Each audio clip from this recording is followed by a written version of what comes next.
50ஆம் ஆண்டு மனோகரா படத்தை தயாரிக்க விரும்பிய தயாரிப்பாளர், மனோகரனாக யாரை நடிக்க வைப்பது என பல நடிகர்களைப் பற்றி ஆராய்ந்தார்.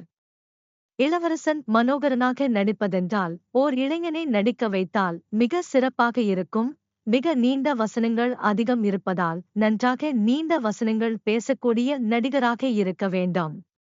தமிழை மிகத் தெளிவாக உச்சரிக்கக்கூடியவராக இருக்க வேண்டும்.